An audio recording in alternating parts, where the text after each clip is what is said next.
आज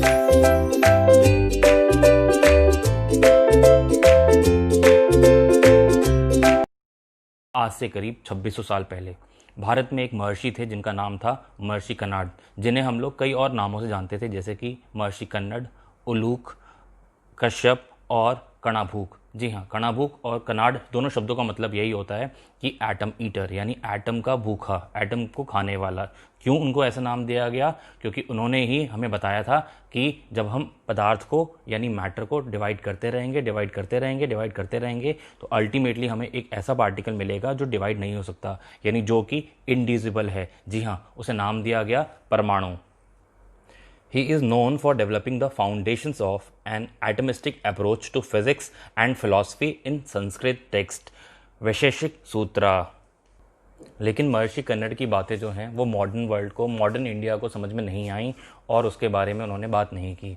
तो modern world में बात करें, मॉडर्न टाइम्स में बात करें, तो जॉन डेल्टन की थ्योरी, जिसे हम डेल्टन एटॉमिक थ्योरी के नाम से जानते हैं, 1808 में जॉन डेल्टन ने दी, जिसको आज हम लोग बहुत अच्छे से जानते हैं। और एटॉमिक थ्योरी ने एक बहुत बढ़िया इनिशिएटिव दिया साइंटिस्टों को और दुनिया को एटम की स्टडी करने के लिए।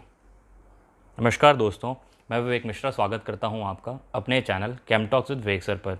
और आज हम जानेंगे कि डेल्टन एटॉमिक थ्योरी जो थी, सबसे पहला पॉस्टुलेट जो था, जो डेल्टन ने कहा हमें, वो ये था कि मैटर जो है वो बहुत छोटे छोटे इंडिविजिबल और इंडेस्ट्रक्टिबल पार्टिकल से बना है, जिन पार्टिकल्स को उन्होंने नाम दिया एटम। एटम दो ग्रीक वर्ड से मिलकर बना है, एक है ए और एक है Tom. A means non and Tom means cuttable, यानी डेल्टन के अकॉर्डिंग एटम वर्ड ही का मतलब है एक ऐसी चीज़ जिसको डिवाइड नहीं कर सकते, जो इंडिविजिबल है। दूसरी बात डेल्टन ने ये कही कि किसी भी एलिमेंट में जो भी एटम्स होंगे वो एक जैसे होंगे, एक जैसे, चाहे वो शेप की बात हो, चाहे वो साइज़ की बात हो, चाहे वो मास की बात हो, और चाहे वो केमिकल प्रॉपर्टीज़ की बात हो। अलग अलग एलिमेंट्स में डिफरेंट एटम्स होते हैं और उनके डिफरेंट मासेस और डिफरेंट केमिकल प्रॉपर्टीज़ होती हैं। डेल्टन का फोर्थ पॉस्टुलेट ये कहता है कि एटम जो है वो स्मॉलेस्ट यूनिट है जो किसी भी केमिकल रिएक्शन में पार्टिसिपेट करती है। दो और दो से ज़्यादा एटम्स जब कंबाइन करते हैं फिक्स प्रोपोर्शन में, तो मिलकर वो एक कंपाउंड एटम बनाते हैं। कंपाउंड एटम को आज की तारीख में हम लोग मॉलिक्यूल के नाम से भी जानते हैं। जी हाँ, आज हम उसे मॉलिक्यूल बोलते हैं। ये फिफ्थ पॉस्टुलेट था किसका? डेल्टन एटॉमिक थ्योरी का। तो जैसा कि आप देख पा रहे हैं, सुन पा रहे हैं, ये लॉ हम लोग एक नाम से और जानते हैं। जी हाँ, इसे हम लोग लॉ ऑफ डेफिनेट प्रोपोर्शन भी कहते हैं। यानी हम ऐसा कह सकते हैं कि डेल्टन एटॉमिक थ्योरी जो है वो ओबे करती थी किसको? लॉ ऑफ डेफिनेट प्रोपोर्शन को। डेल्टन ने एक और पॉस्टुलेट दिया जिसमें उन्होंने कहा कि atoms can neither be created nor be destroyed during any chemical reaction, it is transformed from one form to another. मुझे लगता है आपको स्टूडेंट्स याद आ रहा होगा कि इसको हम लोग law of conservation of mass के नाम से भी पढ़ा है हमने। हम जानते हैं इसे law of conservation of mass के नाम से। यानी हम कह सकते हैं डेल्टन एटॉमिक थ्योरी जो थी वो ओबे करती थी law of conservation of mass को भी। तो ये थी डेल्टन एटॉमिक थ्योरी जो हमें जॉन डेल्टन ने 1808 यानी 1808 में दी थी। 1830 की बात है, सारी दुनिया आंख बंद करके डेल्टन एटॉमिक थ्योरी को फॉलो कर रही थी। लेकिन माइकल फैराडे, जिन्हें हम फादर ऑफ इलेक्ट्रोलिसिस भी कहते हैं, जी हाँ, माइकल फैराडे, जिन्हें हम फादर ऑफ इलेक्ट्रोलिसिस भी कहते हैं, उन्होंने दुनिया से और जॉन डेल्टन से सिर्फ एक सीधा सा सवाल किया। उन्होंने ये पूछा कि अगर atom as a whole neutral है और पूरा यूनिवर्स भी जो है वो किससे बना है? एक एटम से बना है। पूरा मैटर भी जो है वो किससे बना है? एटम से बना है। तो पूरा मैटर जो है वो कैसा होता है? न्यूट्रल। और एटम भी न्यूट्रल है। अगर एटम भी न्यूट्रल है और यूनिवर्स भी न्यूट्रल है, तो इलेक्ट्रिसिटी नाम की चीज़ जो है वो कहाँ से आ गई? क्योंकि हम जानते हैं electricity is flow of charge, और जब सारा मैटर न्यूट्रल है और मैटर जिस स्मॉलेस्ट यूनिट से बना है, जिस स्मॉलेस्ट पार्टिकल से बना है, वो पार्टिकल यानी एटम भी न्यूट्रल है, तो करंट किस तरह से फ्लो करता है? एक एबोनाइट रॉड को सिल्क से रब करने पर कैसे फ्रैक्शनल इलेक्ट्रिफिकेशन पॉसिबल है? जिसका जवाब किसी के पास भी नहीं था। यानी अगर एटम न्यूट्रल है तो ज़रूर उसके अंदर कुछ ऐसा है जो कि न्यूट्रल नहीं है, यानी एटम के अंदर एक सब एटॉमिक पार्टिकल था। इस सोच के साथ माइकल फैराडे लग गए एक नया सब एटॉमिक पार्टिकल ढूंढने के लिए, जिसे उन्होंने बाद में नाम दिया इलेक्ट्रॉन। 1838 में माइकल फैराडे ने एक इवैक्यूएटेड ग्लास ट्यूब ली, जिसे डिस्चार्ज ट्यूब के नाम से जाना जाता है, और उन्होंने इसे इवैक्यूएट किया। इसमें से सारी गैसेस या जो भी पार्टिकल्स इसके अंदर थे उसको हटा दिया और अपनी मर्जी से, अपनी पसंद से कोई एक गैस फिल की, और इसको कनेक्ट किया एक बहुत ही हाई वोल्टेज पावर सोर्स से। जी हाँ, इसका पावर करीब करीब 10,000 वोल्ट था। इसकी वोल्टेज करीब करीब जो ये प्रोवाइड करती थी वो करीब करीब 10,000 वोल्ट थी। 5,000 से 10,000 वोल्ट के बीच में ये प्रोवाइड करती थी। और जब इन्होंने सर्किट को ऑन किया तो इन्होंने देखा कि जो नेगेटिव इलेक्ट्रोड था जिसे नाम दिया गया कैथोड, और जो पॉजिटिव इलेक्ट्रोड है जिसे नाम दिया जाता है एनोड, तो नेगेटिव इलेक्ट्रोड से कुछ रेज निकली और जो टर्मिनेट हुई पॉजिटिव इलेक्ट्रोड की तरफ, यानी कैथोड से कुछ रेज निकली और जो गई कहाँ पर, एनोड की तरफ। जी हाँ, और क्योंकि इनका ओरिजिन जो है वो कैथोड से हुआ था, इन रेज को नाम दिया गया कैथोड रे, और इस अरेंजमेंट को नाम दिया गया cathode ray tube experiment. Cathode ray tube experiment, क्योंकि ये रेज जो हैं वो एनोड से निकली थी, नेगेटिव इलेक्ट्रोड से निकली थी, तो ये माना गया, ये कहा गया कि इन रेज का जो नेचर है वो कैसा है, नेगेटिव है। और क्योंकि ये रेज जो हैं वो पॉजिटिव इलेक्ट्रोड की तरफ भी जाती थी, पॉजिटिव इलेक्ट्रोड पे भी टर्मिनेट होती थी, इसीलिए भी इन इलेक्ट्रोड्स को माना गया कि ये कैसी हैं, नेगेटिवली चार्ज हैं नेचर में। नेगेटिव से क्यों निकली, क्योंकि same charges repel each other, और इसलिए यहाँ से रिलीज हुई, यहाँ से ओरिजिनेट हुई और पहुंची कहाँ पर, पॉजिटिव की तरफ। और हम जानते हैं opposite charges attract each other. इन दोनों बातों को से ही हमें मालूम चला कि जो रेज हैं कैथोड रेज, जिनको नाम दिया गया, इनका नेचर कैसा है, नेगेटिव है। आगे जाकर इस रेज के अंदर जो सब एटॉमिक पार्टिकल हैं उनको नाम दिया गया, ये माना गया कि जो ये रे है ये बनी है बहुत छोटे सब एटॉमिक पार्टिकल से, और जिन पार्टिकल्स को नाम दिया गया इलेक्ट्रॉन, और उन पर कैसा चार्ज है, नेगेटिव चार्ज है।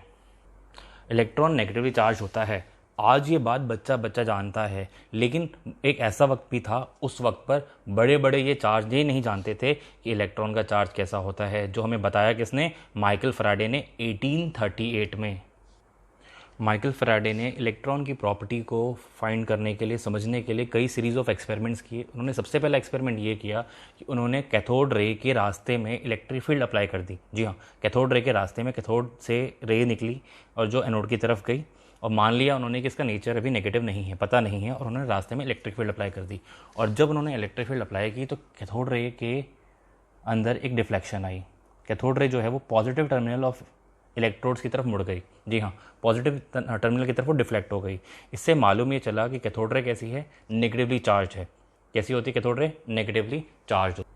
उन्होंने कैथोड रे के रास्ते में मैग्नेटिक फील्ड, एक मैग्नेट पुट किया, एक नेगेटिवली चार्ज रे को जैसा बिहेव करना चाहिए कैथोड रे ने भी ऐसे बिहेव किया, और वो नॉर्थ पोल की तरफ बेंड हो गई। जी हाँ, इससे मालूम ये चला कि कैथोड रे कैसी है, इससे भी ये मालूम क्या चला कि कैथोड रे कैसी है, नेगेटिवली चार्ज रे है, और उसके अंदर जो पार्टिकल हैं, उसके अंदर सब एटॉमिक पार्टिकल हैं, वो कैसे हैं, नेगेटिव हैं। उनको नाम दिया गया इलेक्ट्रॉन। अपने अगले एक्सपेरिमेंट में माइकल फैराडे ने ये प्रूव किया कि जो कैथोड रेज होती हैं वो प्रोड्यूस करती हैं एक मैकेनिकल इफेक्ट।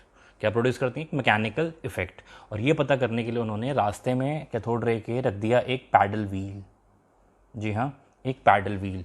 और जब कैथोड रे के रास्ते में एक पैडल व्हील रखा गया तो ये पैडल व्हील ने घूमना शुरू कर दिया। बहुत कम मास का ये व्हील था जिसने घूमना शुरू कर दिया। इससे मालूम ये चला, इसने रोटेट करना शुरू कर दिया, और इससे मालूम ये चला कि कैथोड रे कंसिस्ट करती हैं मटेरियल पार्टिकल्स। मटेरियल पार्टिकल मतलब कैथोड रे जो पार्टिकल कंसिस्ट करती हैं उनका कुछ ना कुछ मास है। जी हाँ, तो पैडल व्हील के घूमने से, क्योंकि हम जानते हैं मास ही एक दूसरे मास को जो है एनर्जी ट्रांसफ़र कर सकता है, या एक मास ही दूसरे मास के अंदर मैकेनिकल फोर्स प्रोड्यूस कर सकता है, जिसकी वजह से पैडल व्हील घूम रहा है। तो इससे मालूम ये चला कि कैथोड रे जो है वो प्रोड्यूस करते हैं मैकेनिकल इफेक्ट, और and cathode ray consist of material particles, और जिन मटेरियल पार्टिकल्स को नाम दिया गया इलेक्ट्रॉन। एक बार फिर बताया मैंने, इलेक्ट्रॉन। अपने अगले एक्सपेरिमेंट में माइकल फैराडे ने कैथोड रे के रास्ते में एक ऑब्जेक्ट रख दिया, और कैथोड रे के रास्ते में एक ऑब्जेक्ट रखने पर नज़र ये आया कि उस ऑब्जेक्ट की शैडो जस्ट उस ऑब्जेक्ट के पीछे बनी। जी हाँ, इससे मालूम ये चला कि कैथोड रे जो हैं वो स्ट्रेट लाइन में ट्रैवल करती हैं। तो हमने जो प्रॉपर्टीज़ पढ़ी उनमें से हमने देखा कि कैथोड रे कैसी हैं। पहली बात, नेगेटिवली चार्ज हैं। दूसरी बात, कैथोड रे जो हैं वो प्रोड्यूस करते हैं मैकेनिकल इफेक्ट। तीसरी बात हमने ये पढ़ा कि कैथोड रे जो हैं वो ट्रैवल करती हैं स्ट्रेट लाइन में। ये मालूम चल चुका था कि इलेक्ट्रॉन जो है वो नेगेटिवली चार्ज पार्टिकल है, लेकिन अभी भी बहुत कुछ था जिसकी वजह से हम ये कहने के लिए मजबूर हो गए कि इलेक्ट्रॉन की डिस्कवरी पूरी तरह से नहीं हो पाई थी। इन बातों को आगे बढ़ाया जे थॉमसन ने। जे थॉमसन ने क्या किया, जो कैथोड रे एक्सपेरिमेंट जिसकी शुरुआत माइकल फैराडे ने 1830 में शुरू की थी, उसको आगे बढ़ाया, और उन्होंने एक एक्सपेरिमेंट किया जिसे बाद में मॉडिफाइड कैथोड रे एक्सपेरिमेंट कहा गया। क्या कहा गया students? Modified cathode ray experiment. उन्होंने क्या किया, जो कैथोड रे थी, ये कैथोड ये एनोड, कैथोड से जो रेज निकली उसे नाम दिया गया कैथोड रे, और वो पास हुई एनोड से। एनोड में यहाँ पे एक होल है, और उस कैथोड रे के रास्ते में उन्होंने रखा magnetic field as well as electric field. जी हाँ, इक्वल मैग्नीट्यूड की।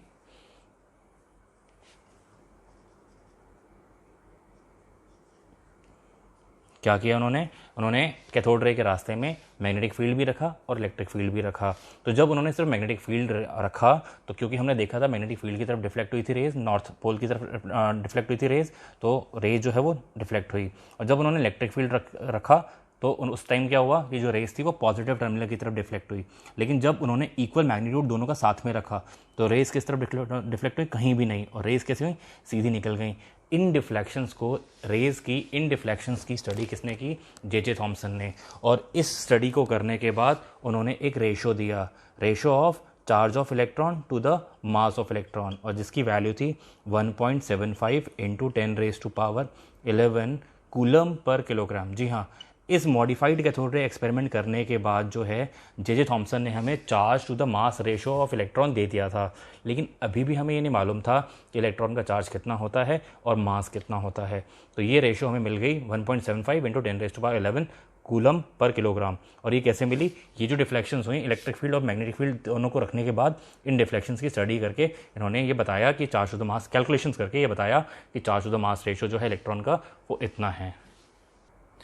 After modified cathode ray experiment हमें ये मालूम था कि इलेक्ट्रॉन का चार्ज नेगेटिव होता है, और हमें ये मालूम था कि charge to the mass ratio of electron जो है वो 1.75 इंटू 10⁻11 कूलम्स पर किलोग्राम है। लेकिन अभी भी एक बहुत बड़ा ब्रेक थ्रू होना बाकी था इलेक्ट्रॉन की डिस्कवरी में। जी हाँ, ना ही हमें चार्ज मालूम था, ना ही हमें मास मालूम था। 1909 में R.A. मिलिकन ने एक एक्सपेरिमेंट किया जिसे हम कहते हैं ऑयल ड्रॉप एक्सपेरिमेंट। जी हाँ, क्या कहते हैं हम लोग? Oil drop experiment. और उस एक्सपेरिमेंट की मदद से R.A. मिलिकन ने हमें बता दिया चार्ज ऑफ इलेक्ट्रॉन कितना था, 1.6 इंटू 10⁻⁻19 कूलम्स। जी हाँ, अब हमें चार्ज ऑफ इलेक्ट्रॉन मालूम था। तो चार्ज ऑफ इलेक्ट्रॉन जब मालूम है तो हमें सिर्फ इस चार्ज ऑफ इलेक्ट्रॉन को इस रेशो में पुट करना था। यानी अगर हमें मास ऑफ इलेक्ट्रॉन निकालना है तो चार्ज ऑफ इलेक्ट्रॉन को, यानी 1.6 इंटू 10⁻⁻19 कूलम्स को हमें डिवाइड करना है mass of electron, mass of charge to the mass ratio से। हमें क्या मिल जाना था? Mass of electron. मैंने क्या किया? चार्ज ऑफ इलेक्ट्रॉन को, या R.A. मिलिकन ने क्या किया? चार्ज ऑफ इलेक्ट्रॉन को इस रेशो में चार्ज के बदले पुट कर दिया, और मास निकालने के लिए मास हम राइट में लेकर आ गए और charge to the mass ratio को हम लेफ्ट में लेकर आ गए। तो ये फ्रैक्शन हमें मिल गया, और मास ऑफ इलेक्ट्रॉन की वैल्यू हमें मिल गई 9.1 इंटू 10⁻⁻31 किलोग्राम। अब इसके बाद हम ये कह सकते हैं कि इलेक्ट्रॉन इज़ डिस्कवर्ड नाउ। जी हाँ, हमें पता है इलेक्ट्रॉन एक सब एटॉमिक पार्टिकल है, वो एक बेसिक सब इलेक्ट्रॉनिक पार्टिकल है। कैसे हम कह सकते हैं बेसिक? क्योंकि जितने भी गैसेस हमने ली कैथोड रे ट्यूब के अंदर, सब गैसेस में से नेगेटिवली चार्ज रेज प्रोड्यूस हुई, कैथोड रे प्रोड्यूस हुई। इससे मालूम है क्या चला? इलेक्ट्रॉन जो है वो एक बेसिक कॉम्पोनेंट है, एक बेसिक सब एटॉमिक पार्टिकल है जो हर एक मैटर में होता है। अच्छा, दूसरी बात हमें मालूम चली, इलेक्ट्रॉन कैसा है? नेगेटिवली चार्ज है। उस पर कितना चार्ज होता है? 1.6 इंटू 10⁻⁻19 कूलम्स का, और उसका मास कितना है? 9.1 इंटू 10⁻31 किलोग्राम। अब एटम के अंदर एक नेगेटिवली चार्ज सब एटॉमिक पार्टिकल था। लेट 19th सेंचुरी में इलेक्ट्रॉन की डिस्कवरी के बाद बहुत सारी रेज ऐसी थी जिनको ढूंढा गया। उनमें से एक बहुत ही खास रे थी जिसको 1895 में रॉयंगटन ने बताया 1895 में। उन्होंने क्या बताया कि जब इलेक्ट्रॉन्स को हम बम्बार्ड करते हैं, इलेक्ट्रॉन्स को जब हम स्ट्राइक करते हैं बहुत ही डेंस मेटल से बने हुए, डेंस मेटल जैसे कि टंगस्टन या टंगस्टन या कॉपर से बने हुए एनोड पर जब हम इलेक्ट्रॉन्स को स्ट्राइक करते हैं तो वो इलेक्ट्रॉन्स क्या करते हैं? पेनिट्रेट कर जाते हैं। किसको? उस डेंस मेटल से बने हुए एनोड को, और प्रोड्यूस करते हैं एक स्पेशल रे, एक नई रे जिसके बारे में रॉयंगटन को पता नहीं था, और वो अननोन थी रॉयंगटन के लिए। और हमें याद होगा let the unknown be x, और ये सोचकर रॉयंगटन ने उन रेज का नाम रखा एक्स रे, जिन्हें आज भी हम लोग एक्स रे के नाम से जानते हैं। एक्सरे के बारे में सबसे बड़ी बात ये थी कि एक्सरे जो है बहुत ही डेंस मटेरियल्स को भी पेनिट्रेट करके निकल जाती है। मैटर को पेनिट्रेट करने की ताकत बहुत अच्छी होती है एक्सरे के पास, और साथ साथ वो इलेक्ट्रिक फील्ड और मैग्नेटिक फील्ड में डिफ्लेक्ट नहीं होती। इलेक्ट्रिक फील्ड और मैग्नेटिक फील्ड की वजह से उसके अंदर डिफ्लेक्शन नहीं होता। और इस रेस को हम किस लिए यूज़ करते हैं स्टूडेंट्स, आप बहुत अच्छे से जानते हैं। मुझे कमेंट में ज़रूर बताएं कि एक्सरे का क्या यूज़ हम किस लिए करते हैं। अच्छा खासा हमने एटम में एक सब एटॉमिक पार्टिकल ढूंढ लिया जिसका नाम हमने इलेक्ट्रॉन दिया। लेकिन जब हमने एक सब एटॉमिक पार्टिकल ढूंढ लिया, इसके बाद भी हमारी खोज जो है, हमारी भूख जो है वो शांत नहीं हुई, और हम लगातार एक के बाद एक सब एटॉमिक पार्टिकल ढूंढते रहे। तो जब इलेक्ट्रॉन मिल गया तो उसके बाद क्या नौबत आ गई, हमें क्या ज़रूरत आन पड़ी कि हम लोग अगले सब एटॉमिक पार्टिकल की खोज में हम आगे बढ़ें। तो एक बात समझने वाली ये है कि यूनिवर्स जो होता है एज ए होल न्यूट्रल होता है, और यूनिवर्स का स्मॉलेस्ट इंडिविजुअल पार्टिकल जो माना गया, जिसे हमने एटम कहा, माना गया मैंने बोला स्टूडेंट, है नहीं, क्योंकि अब हम जानते हैं सब एटॉमिक पार्टिकल भी एग्जिस्ट करते हैं, और सबसे पहला सब एटॉमिक पार्टिकल हम लोग ढूंढ चुके हैं और जिसे हमने नाम दिया है इलेक्ट्रॉन। तो यूनिवर्स एज ए होल कैसा है, न्यूट्रल है, उस पर कोई चार्ज नहीं है। कोई भी ऐसी चीज़ स्टूडेंट मैं नहीं जानता जिसको ऑलरेडी चार्ज होती है। चार्ज किसी भी मीडियम से, किसी भी मेथड से या किसी भी फिनोमिना से किसी ऑब्जेक्ट में प्रोड्यूस होता है, और यूजुअली चार्ज प्रोड्यूस होने के कारण फ्रिक्शनल इलेक्ट्रिफिकेशन होता है। लेकिन कोई ऑब्जेक्ट, जैसे वायर की बात करें, बिजली की तारों की बात करें, तो बिजली की तारों में करंट अपने आप नहीं होता, किसी कारण से उसके अंदर फ्लो करता है। ये जो भी इलेक्ट्रॉनिक चीज़ें होती हैं, या जो भी चीज़ जिसके अंदर चार्ज फ्लो करता है, वो अपने आप उसके अंदर जनरेट नहीं होता, किसी कारण से, केमिकल रिएक्शन या किसी और कारण से उसके अंदर चार्ज जनरेट होता है। तो by default universe as a whole neutral है, और यूनिवर्स न्यूट्रल है, एटम भी न्यूट्रल है। लेकिन एटम में हमने एक सब एटॉमिक पार्टिकल ढूंढ दिया है। कौन? नेगेटिव। मतलब इसके बाद अब एक बात तो पक्की हो गई, इसके अंदर एक और सब एटॉमिक पार्टिकल है, और वो कौन है? पॉजिटिव। तभी atom as a whole neutral है और universe as a whole neutral है, और उस पार्टिकल को नाम दिया गया क्या स्टूडेंट्स? प्रोटॉन। जी हाँ, और उसके लिए एक एक्सपेरिमेंट किया गया जिसे कहा जाता है एनोड रे एक्सपेरिमेंट। सब कुछ इसके अंदर वैसे ही होता है जिस तरह से कैथोड रे एक्सपेरिमेंट के अंदर था। वैसे ही हमने एक डिस्चार्ज ट्यूब ली, जिसको इवैक्यूएट किया, और फिर अपनी मर्जी से अपने आप कोई गैस फिल की और उसको कनेक्ट किया एक बहुत ही हाई पोटेंशियल सोर्स से, हाई पावर सोर्स से। और हमने फ़र्क सिर्फ इतना है, यहाँ पर जो हमने कैथोड ली थी, वो कैथोड हमने अब जो लेंगे उससे थोड़ा अलग लिया। इस बार हमने परफोरेटेड कैथोड ली। आप देख पा रहे हैं, इस बार हमने परफोरेटेड कैथोड ली। जी हाँ, अब परफोरेटेड कैथोड से कैथोड रेज निकली और वो ट्रैवल करने लगी फ्रॉम कैथोड टू एनोड। ये कैसा स्टूडेंट? नेगेटिव। और ये कैसा स्टूडेंट? पॉजिटिव। ये है एनोड और ये है कैथोड। तो रेज जो निकली कैथोड से वो ट्रैवल करने लगी किस तरफ? एनोड की तरफ। अब हम जानते थे कैथोड रे कंसिस्ट करती हैं स्ट्रीम ऑफ इलेक्ट्रॉन। जी हाँ, इसके अंदर लहरें होती हैं, किसकी? इलेक्ट्रॉन्स की। अब उन लहरों ने जो इस मीडियम के अंदर जो गैस प्रेजेंट थी उसके अंदर जो इलेक्ट्रॉन्स थे उनको स्ट्राइक किया। किसने? उस स्ट्रीम ऑफ इलेक्ट्रॉन ने जो कैथोड से निकली, और उन्होंने उन इलेक्ट्रॉन को स्ट्राइक किया जिससे उन गैसेस के पार्टिकल, गैसेस के एटम में से जो इलेक्ट्रॉन ऑलरेडी एग्जिस्ट कर रहे थे एटम के अंदर, वो इलेक्ट्रॉन निकलकर कैथोड की तरफ आगे बढ़े, कैथोड की तरफ मूव करने, एनोड की तरफ आगे बढ़े, एनोड की तरफ मूव करने लगे। अब जब इलेक्ट्रॉन तो आगे बढ़े, लेकिन एक एटम हम जानते हैं उसके अंदर दो ही चीज़ें होती हैं, थी मानी गई, एक तो नेगेटिव और एक पॉजिटिव। अब जब नेगेटिव आगे बढ़ा तो बचा क्या? पॉजिटिव। वो पॉजिटिव उससे ऑपोजिट डायरेक्शन में ट्रैवल करने लगा। और पहले हम क्यों नहीं ऑब्जर्व कर पाए? क्योंकि पहले जो हमने जो ये इलेक्ट्रोड ली थी, जो ये कैथोड इलेक्ट्रोड ली थी, वो परफोरेटेड नहीं थी। लेकिन इस बार हमने कैसे लिए? परफोरेटेड, जिसकी वजह से जो पॉजिटिव रेज थी जो ऑपोजिट में ट्रैवल कर रही हैं, क्योंकि इलेक्ट्रॉन तो निकल कर इधर चला गया, तो जो पॉजिटिव है वो उसकी ऑपोजिट साइड में ट्रैवल किया, नेगेटिव की तरफ ट्रैवल किया, और परफोरेटेड होने की वजह से उसको क्रॉस कर गया। और यहाँ पर हमने कोई फिल्म लगा दिया, कोई ग्लास रख दिया जिसके ऊपर स्ट्राइक किया, और जिसकी वजह से उस पर ग्लो प्रोड्यूस हुआ। इससे मालूम ही चला कि रेज इधर भी ट्रैवल कर रही हैं। इस तरफ परफोरेट कैथोड की तरफ जो रेस ट्रैवल की, इनको हमने नाम दिया एनोड रे। ये निकली नहीं है एनोड से, लेकिन क्योंकि ये पॉजिटिव हैं और ये नेगेटिव की तरफ जा रही हैं, इसलिए इनको नाम दिया गया एनोड रेज, जो कंसिस्ट करती हैं कौन? पॉजिटिवली चार्ज पार्टिकल, जिनका चार्ज जो है वो इक्वल होता है किसके? इलेक्ट्रॉन के। जी हाँ, प्रोटॉन का चार्ज किसके इक्वल होता है? इलेक्ट्रॉन के। लेकिन जो चार्ज प्रोटॉन पर होता है वो ऑपोजिट होता है किसके? जो चार्ज इलेक्ट्रॉन पर होता है उसके। इसका बिहेवियर भी जो है वो इलेक्ट्रॉन, प्रोटॉन का बिहेवियर भी जो इलेक्ट्रॉन से काफ़ी ऑपोजिट था। स्टूडेंट्स, मास ऑफ इलेक्ट्रॉन जो है वो मास ऑफ प्रोटॉन का 1837 टाइम्स होता है। यानी मास ऑफ इलेक्ट्रॉन में मैं 1837 मल्टीप्लाई करूँगा तो वो इक्वल होगा मास ऑफ प्रोटॉन के। जी हाँ, यानी प्रोटॉन जो है इलेक्ट्रॉन से 1837 गुना भारी होता है, 1837 टाइम्स अप्रॉक्सीमेटली हैवी होता है। कौन? प्रोटॉन इलेक्ट्रॉन से। इलेक्ट्रॉन और प्रोटॉन की डिस्कवरी के बाद वैज्ञानिकों यानी साइंटिस्टों में होड़ लग गई और सभी लोग इस कोशिश में लग गए कि एक नया एटॉमिक मॉडल लेकर सामने आ सकें इलेक्ट्रॉन और प्रोटॉन को इंक्लूड करते हुए। लेकिन सबसे पहला ब्रेक थ्रू जो मिला 1898 में मिला जे थॉमसन को। जी हाँ, जिन्होंने इलेक्ट्रॉन की फाइनल डिस्कवरी की थी। उन्होंने ये बताया कि एटम जो है उसके अंदर जो प्रोटॉन है वो पूरे एटम में यूनिफॉर्मली डिस्ट्रीब्यूटेड है। प्रोटॉन पूरे एटम में यूनिफॉर्मली डिस्ट्रीब्यूटेड है और उस पर इलेक्ट्रॉन्स कुछ इस तरह से एम्बेडेड हैं कि उसको मोस्ट स्टेबल इलेक्ट्रोस्टैटिक अरेंजमेंट मिल जाए। जी हाँ, मोस्ट स्टेबल इलेक्ट्रोस्टैटिक अरेंजमेंट का मतलब ये है कि atom as a whole neutral है। अच्छा, ये बात इनके दिमाग में कैसे आई कि जो प्रोटॉन है वो पूरे एटम में डिस्ट्रीब्यूटेड है? तो उन्होंने ये देखा कि मास ऑफ एटम जो है वो इक्वल है मास ऑफ प्रोटॉन के प्लस मास ऑफ इलेक्ट्रॉन के। लेकिन हम जानते हैं मास ऑफ प्रोटॉन जो है काफ़ी ज़्यादा है मास ऑफ इलेक्ट्रॉन के। तो यानी इलेक्ट्रॉन का मास जो है वो प्रोटॉन के मास के सामने नेग्लिजिबल है। यानी मास ऑफ प्रोटॉन जो है वो नियरली इक्वल है किसके? मास ऑफ एटम के। इस बात को ध्यान में रखते हुए जो थॉमसन है उन्होंने ये बोला कि पूरे एटम पर कौन यूनिफॉर्मली डिस्ट्रीब्यूटेड है? प्रोटॉन। और उस पर इलेक्ट्रॉन्स कुछ इस तरह से एम्बेडेड हैं कि एटम एज ए होल कैसा मिले? न्यूट्रल रहे, या एटम जो है उसमें मोस्ट स्टेबल इलेक्ट्रोस्टैटिक अरेंजमेंट मिल जाए। उन्होंने ये भी बताया कि डिफरेंट एटम्स का जो रेडियाई था वो 10⁻⁻10 मीटर के ऑर्डर में था। जी हाँ, 10⁻⁻10 मीटर के ऑर्डर में था। जैसा देश रहा, जिस देश में इसको जैसे से यूज़ किया गया उस देश के हिसाब से इसको वैसे वैसे नाम दिया गया।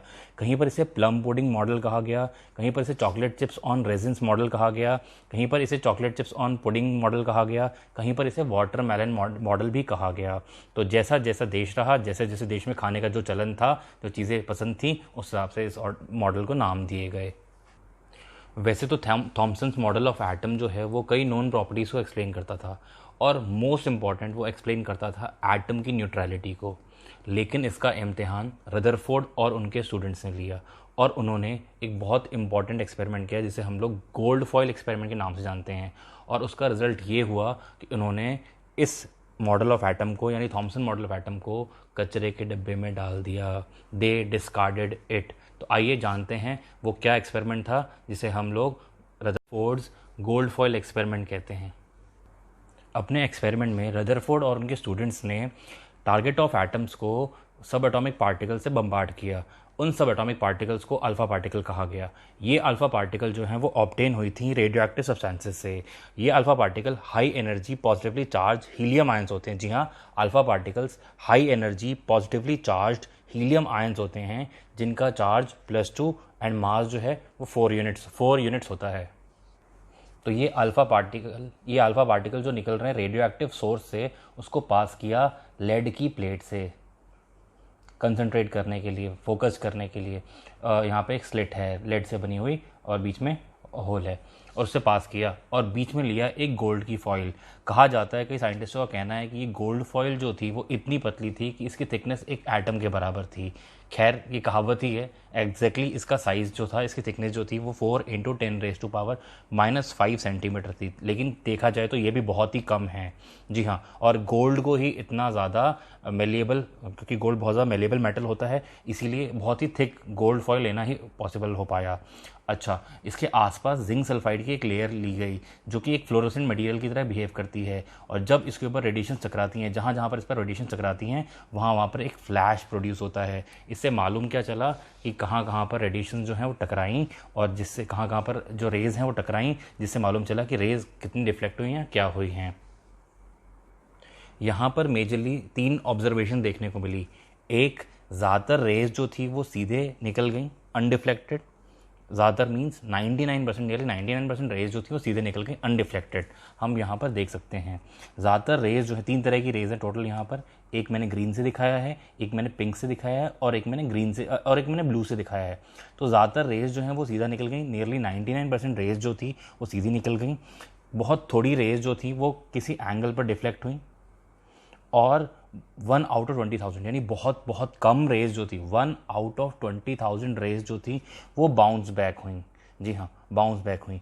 अगर हम थॉमसन मॉडल ऑफ एटम को माने, जो कि ये था, तो इसमें ये बताया गया था कि प्रोटॉन जो कि हैवी होता है, जो कि इसका मास ज़्यादा होता है, तो अगर हम वो मॉडल सही होता तो होना ये चाहिए था कि ज़्यादातर रेज को इसकी तरह बाउंस बैक करना चाहिए था। किसकी तरह? जो ये ब्लू रेज हैं, बाउंस बैक करना चाहिए था, जो कि बहुत कम हुआ, 1/20,000 हुआ। लेकिन अगर थॉमसन मॉडल सही होता तो ज़्यादातर रेज जो है वो बाउंस बैक करती। उनके हिसाब से जो प्रोटॉन का मास है वो पूरे एटम में फैला होता, यानी एक एटम में पूरा मास डिस्ट्रीब्यूटेड होता, और जब उससे हैवी अल्फा पार्टिकल्स टकराते तो वो बाउंस बैक कर जाता। ज़्यादातर रेज में ऐसा होना चाहिए था, लेकिन देखने को ये मिला कि ज़्यादातर रेज में ऐसा नहीं हुआ। ज़्यादातर रेज क्रॉस कर गई, यानी सबसे पहली ऑब्जर्वेशन ज़्यादातर रेज क्रॉस कर गई। इससे मालूम ये चला कि एक एटम में ज़्यादातर स्पेस जो है वो खाली है। क्या है? एक एटम में ज़्यादातर स्पेस जो है वो खाली है। दूसरी ऑब्जर्वेशन की बात करें तो हमने देखा ये कि जो रेज थी वो डिफ्लेक्ट हुई एक एंगल पर, और कुछ रेज, बहुत थोड़ी रेज जो है वो बाउंस बैक हुई। जो ये डिफ्लेक्ट हुई, ये रेज वो थी जो फील्ड में आई, किसके? न्यूक्लियस के। जो फील्ड में आई, सॉरी, इसके प्रोटॉन के जो फील्ड में आ गई वो डिफ्लेक्ट हो गई किसी एक एंगल पर, और जो टकराई वो बहुत थोड़ी थी, बहुत थोड़ी। इससे मालूम क्या चला कि एक एटम में बहुत थोड़ा स्पेस, बहुत कम स्पेस जो है वो किसने ऑक्यूपाई किया हुआ है? प्रोटॉन ने ऑक्यूपाई किया गया है। यानी ज़्यादातर स्पेस जो है एक एटम में वो एम्प्टी है, वो खाली है। यानी ये मॉडल जो था, कौन सा? थॉमसन मॉडल ऑफ एटम, वो क्या हुआ? वो रॉन्ग हो गया, वो गलत हो गया। रदरफोर्ड ने एक बात और बहुत इंपॉर्टेंट बताई हमें कि जो एटम है उसका रेडियस जो है वो 10⁻⁻10 मीटर के ऑर्डर में है। 10⁻⁻10 मीटर के ऑर्डर में रेडियस ऑफ एटम है। लेकिन जो न्यूक्लियस है वो, उसका वॉल्यूम जो है, वो जो स्पेस ऑक्यूपाई करता है, वो एटम के कंपैरिजन में नेग्लिजिबल है, यानी बहुत ही छोटा वॉल्यूम है न्यूक्लियस का, और उसका ऑर्डर जो है वो 10⁻⁻15 मीटर के ऑर्डर में है। जी हाँ, यानी अगर हम लोग ये माने कि न्यूक्लियस जो है वो एक क्रिकेट बॉल है, न्यूक्लियस जो है वो एक क्रिकेट बॉल है, तो एटम पूरा क्रिकेट का स्टेडियम होगा। जी हाँ, अगर न्यूक्लियस जो है वो क्रिकेट बॉल है तो एटम जो है वो पूरा क्रिकेट का स्टेडियम होगा, according to Rutherford's model of atom. तो अगर हम पूरे रदरफोर्ड के मॉडल को ऑफ एटम को तीन मेन बातों में डिवाइड करें, तीन मेन पॉइंट्स में डिवाइड करें, तो सबसे पहला पॉइंट ये होगा कि न्यूक्लियस पर कौन मिलता है? प्रोटॉन, और एटम का ज़्यादातर मास जो है वो बहुत डेंसली न्यूक्लियस पर ही होता है, यानी the positive charge and most of the mass of the atom was densely concentrated in extremely small region, और उस बहुत ही स्मॉल रीजन को कहा गया न्यूक्लियस। दूसरा मेन इंपॉर्टेंट पॉइंट ये कहा इन्होंने कि न्यूक्लियस जो है वो सराउंडेड है इलेक्ट्रॉन से, और वो इलेक्ट्रॉन बहुत ही हाई स्पीड से फिक्स्ड ऑर्बिट में न्यूक्लियस के अराउंड रिवॉल्व करता रहता है, कुछ इस तरह से जिस तरह से कि सोलर सिस्टम में सन के अराउंड प्लैनेट्स रिवॉल्व करते रहते हैं। और तीसरी इंपॉर्टेंट बात उन्होंने ये बताई थी, इलेक्ट्रॉन्स और न्यूक्लियस जो हैं वो एक दूसरे को इलेक्ट्रोस्टैटिक फोर्स ऑफ अट्रैक्शन से अपनी तरफ खींच रहे होते हैं, यानी उनके बीच में इलेक्ट्रोस्टैटिक फोर्स ऑफ अट्रैक्शन काम कर रही होती हैं। लेकिन इस मॉडल ऑफ एटम में भी कुछ ड्रॉबैक्स थे। जी हाँ, तभी तो हमें ज़रूरत पड़ी और दूसरे मॉडल्स की, जैसे कि बोर मॉडल ऑफ एटम और या फिर quantum mechanical model of atom. तो इसमें सबसे बड़ा ड्रॉबैक ये था कि जो इन्होंने सिमिलैरिटी की सोलर सिस्टम और न्यूक्लियर मॉडल में, इन्होंने न्यूक्लियर मॉडल को सोलर सिस्टम से रिलेट किया था। तो क्योंकि न्यूक्लियर मॉडल को सोलर सिस्टम से रिलेट किया गया था, तो जिस तरह से सन के अराउंड फिक्स्ड ऑर्बिट में जो है वो प्लैनेट्स रिवॉल्व करते हैं, उसी तरह से इलेक्ट्रॉन्स को भी जो है न्यूक्लियस के अराउंड फिक्स्ड ऑर्बिट में रिवॉल्व करना चाहिए। लेकिन एक बात इन्होंने और कही थी कि इनके बीच में, यानी न्यूक्लियस और इलेक्ट्रॉन्स के बीच में इलेक्ट्रोस्टैटिक फोर्स ऑफ अट्रैक्शंस काम करती हैं। किसके किसके बीच में? न्यूक्लियस, और न्यूक्लियस पर कौन है? प्रोटॉन, और उसके अराउंड जो इलेक्ट्रॉन्स रिवॉल्व कर रहे हैं फिक्स्ड ऑर्बिट में, उनके बीच में इलेक्ट्रोस्टैटिक फोर्स ऑफ अट्रैक्शन काम कर रही है। लेकिन हम जानते हैं सोलर सिस्टम में प्लैनेट्स और सन के अराउंड ऐसी कोई इलेक्ट्रोस्टैटिक फोर्सेस काम नहीं करती। लेकिन अगर इस मॉडल के अकॉर्डिंग इलेक्ट्रोस्टैटिक फोर्सेस काम कर रही हैं तो ओनली 10⁻⁸ सेकेंड में 10⁻⁸ सेकेंड में इलेक्ट्रॉन को जाकर स्पाइरल कर देना चाहिए, किसमें? न्यूक्लियस में, यानी इलेक्ट्रॉन को जाकर धूम मचा देनी चाहिए, किसमें? न्यूक्लियस में जाके टकरा जाना चाहिए न्यूक्लियस में। और हम जानते हैं ऐसा कभी नहीं होता, न्यूक्लियस से जाकर इलेक्ट्रॉन कभी नहीं टकराता। ये सबसे बड़ी खामी थी न्यूक्लियर मॉडल ऑफ रदरफोर्ड में। इलेक्ट्रॉन मिल चुका था, प्रोटॉन मिल चुका था, लेकिन इलेक्ट्रॉन और प्रोटॉन के मिलने के बाद हैप्पी फैमिली पूरी हो चुकी थी। इसके बाद भी 1932 में वो क्या बात थी जो चैडविक को परेशान किए जा रही थी? जी हाँ, और जिसकी वजह से उन्होंने 1932 में ढूंढ के दिया हमें एक और नया सब एटॉमिक पार्टिकल, जिसको नाम दिया गया न्यूट्रॉन। तो मैं आपको उसका रीज़न बताता हूँ। कई सारे एटम में देखा गया कि मास ऑफ एटम जो था वो ज़्यादा था मास ऑफ प्रोटॉन से, जबकि हम जानते हैं, अभी तक हम बात कर रहे थे कि मास ऑफ एटम जो है वो इक्वल है mass of proton plus mass of electron के, और मास ऑफ इलेक्ट्रॉन नेग्लिजिबल था। तो होना ये चाहिए था कि मास ऑफ एटम, और एटम का मास कहाँ पर है, मास न्यूक्लियस पर, यानी न्यूक्लियर मास न्यूक्लियस पर। तो मास ऑफ न्यूक्लियस जो है वो इक्वल होना चाहिए था किसके, मास ऑफ प्रोटॉन के।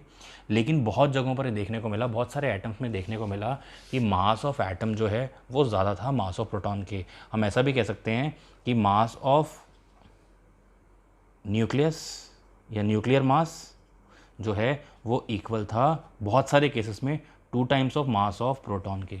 जी हाँ, यानी वो क्या चीज़ है, वो क्या एक्स्ट्रा मास है जो न्यूक्लियस को प्रोटॉन से करीब करीब 2 गुना भारी बना रहा है। तो ये सोच के साथ चैडविक लग गए और उन्होंने क्या किया, he bombarded a thin sheet of beryllium with alpha particles. जी हाँ, उन्होंने क्या किया, थिन शीट ऑफ बेरिलियम को अल्फ़ा पार्टिकल से बम्बार्ड किया और ऑब्जर्व किया एक हाई पेनिट्रेटिंग रे, और जिसमें वो कंसिस्ट करती थी न्यूट्रल पार्टिकल्स, और उन न्यूट्रल पार्टिकल्स को नाम दिया गया क्या, न्यूट्रॉन, दैट इज न्यूट्रॉन। 32 तक 3 सब एटॉमिक पार्टिकल्स की डिस्कवरी हो चुकी थी, जिन्हें इलेक्ट्रॉन, प्रोटॉन और न्यूट्रॉन नाम दिया गया। तो इनकी प्रॉपर्टीज़ हम लोग ज़रा यहाँ पे सम अप कर रहे हैं। सबसे पहले बात करते हैं इलेक्ट्रॉन की। इलेक्ट्रॉन का मास बहुत ही कम होता है, कितना स्टूडेंट्स, 9.10 इंटू 10⁻⁻31, और सबके मासेस हम लोग किस में लिख रहे हैं स्टूडेंट्स, किलोग्राम में। जी हाँ, सबके मासेस किस में लिख रहे हैं, किलोग्राम में। अच्छा, अब प्रोटॉन के मास की बात करते हैं, तो इसका मास जो है वो 1.67 इंटू 10⁻⁻27 किलोग्राम होता है। तो कौन ज़्यादा होगा स्टूडेंट, ये या ये ज़्यादा होगा। थोड़ी मैथमेटिक्स लगाइएगा यहाँ पर प्लीज़। अब बात करें न्यूट्रॉन के मास की, तो न्यूट्रॉन का मास भी प्रोटॉन के मास के ही इक्वल होता है, 1.67 इंटू 10⁻⁻27। वैसे देखा जाए तो बहुत थोड़ा सा भारी होता है कौन, न्यूट्रॉन। यहाँ पर 672 है तो यहाँ पर 674 होता है।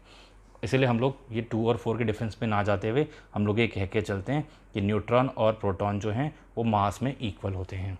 अब चार्ज की बात करें तो इलेक्ट्रॉन का चार्ज जो होता है 1.6 इंटू 10⁻⁻19 होता है, कूलम यूनिट होती है। क्या यूनिट होती है, कूलम यूनिट होती है। लेकिन हम जानते हैं इलेक्ट्रॉन पर नेगेटिव चार्ज होता है, तो इसकी वैल्यू क्या होगी, -1.6 इंटू 10⁻⁻19 कूलम्स। अब बात करें प्रोटॉन के चार्ज की, तो जितना चार्ज इलेक्ट्रॉन पर होता है उतना ही चार्ज प्रोटॉन पर भी होता है, 1.6 इंटू 10⁻⁻19, और यूनिट क्या होगी, कूलम्स। लेकिन क्योंकि इलेक्ट्रॉन पर चार्ज जो होता है उसका ऑपोजिट चार्ज प्रोटॉन पर होता है, तो यहाँ चार्ज नेगेटिव है तो यहाँ चार्ज कैसा होगा, पॉजिटिव होगा। और न्यूट्रॉन का तो नाम ही बता रहा है कि उस पर चार्ज कितना होगा, क्योंकि ये न्यूट्रल होता है, इस पर कोई चार्ज नहीं होता। स्टूडेंट्स, इलेक्ट्रॉन, प्रोटॉन और न्यूट्रॉन ये तीनों ही फंडामेंटल सब एटॉमिक पार्टिकल्स होते हैं, लेकिन ऐसा नहीं है कि यही 3 सब एटॉमिक पार्टिकल्स होते हैं। आज की डेट तक टोटल हम 36 सब एटॉमिक पार्टिकल जानते हैं। जी हाँ, 36 सब एटॉमिक पार्टिकल जानते हैं। और जो लेटेस्ट वन है, आप लोग मुझे कमेंट करके बताइएगा कि लेटेस्ट वन सब एटॉमिक पार्टिकल कौन सा है जो सबसे लेटेस्ट हमने ढूंढा है। तो आज के वीडियो में स्टूडेंट्स बस इतना ही। पढ़ते रहिए, खुश रहिए। Chemistry with came talks. जय हिंद।